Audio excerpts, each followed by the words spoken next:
qu'il a décidé d'en faire un lieu de rendez-vous pour couples libertins. Ça paraît bizarre, mais à l'écouter, ça devient un business très rentable. Regardez.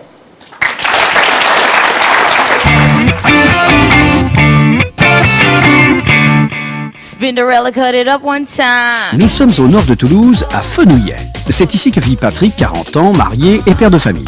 En 2006, alors que Patrick traverse une période difficile, au chômage depuis 8 mois, il lui vient une idée folle et surprenante. J'étais en vacances avec ma femme et ça faisait à peu près 8 mois que j'étais en recherche d'emploi infructueuse. Et donc, une idée incroyable m'est tombée sur la tête. Ce jour-là, Patrick a une vraie révélation devant son camping-car. Avec ma femme, en fait, on part souvent l'été en camping-car et l'été dernier, on était bien, on était tous les deux, puis on s'est dit, ça serait vraiment un cadre agréable et idéal pour que des couples coquins, échangistes se rencontrent. En fait, le camping-car, c'est un endroit vraiment intime et ça serait vraiment le lieu idéal pour des rencontres coquines. Avec ses petits recoins, ses banquettes amovibles et sa petite salle de bain, cette résidence de vacances devient un véritable nid coquin.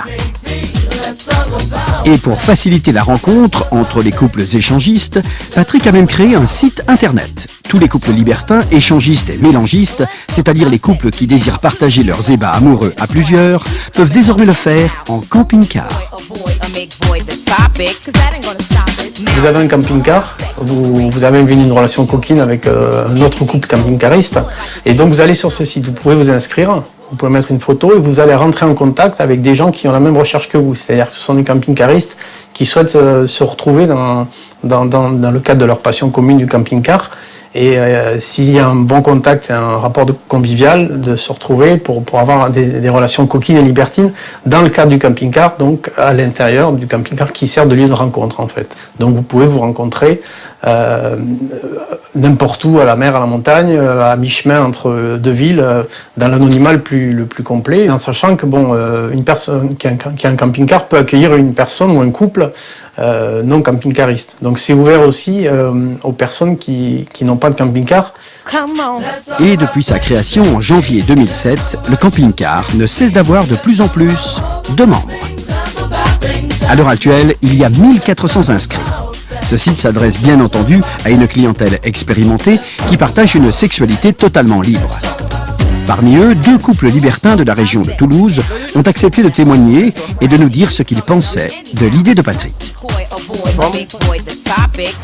C'est vrai que le concept nous a paru très intéressant du fait de pouvoir faire des rassemblements autres qu'à Toulouse, parce que nous on est à Toulouse et c'est vrai que c'est bien de pouvoir aller un petit peu partout dans la France, voire même en Europe, rencontrer d'autres couples, d'autres cultures et surtout d'autres personnes libertines qu'on ne connaissait pas encore.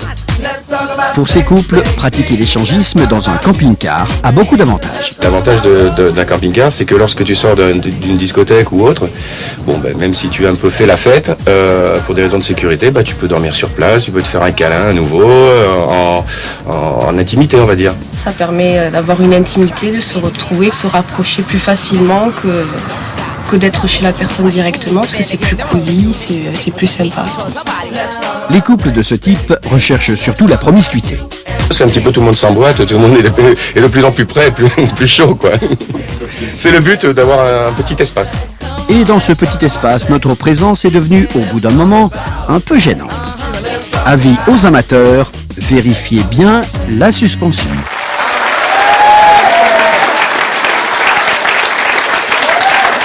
On s'amuse comme on peut, hein? Y a pas de mal à se faire du bien. C'est vrai aussi. En même temps, ce qu'il faut, c'est surtout des bons amortisseurs, hein, quand même, hein, parce que c'est ce que tu dois flinguer en premier dans le camping.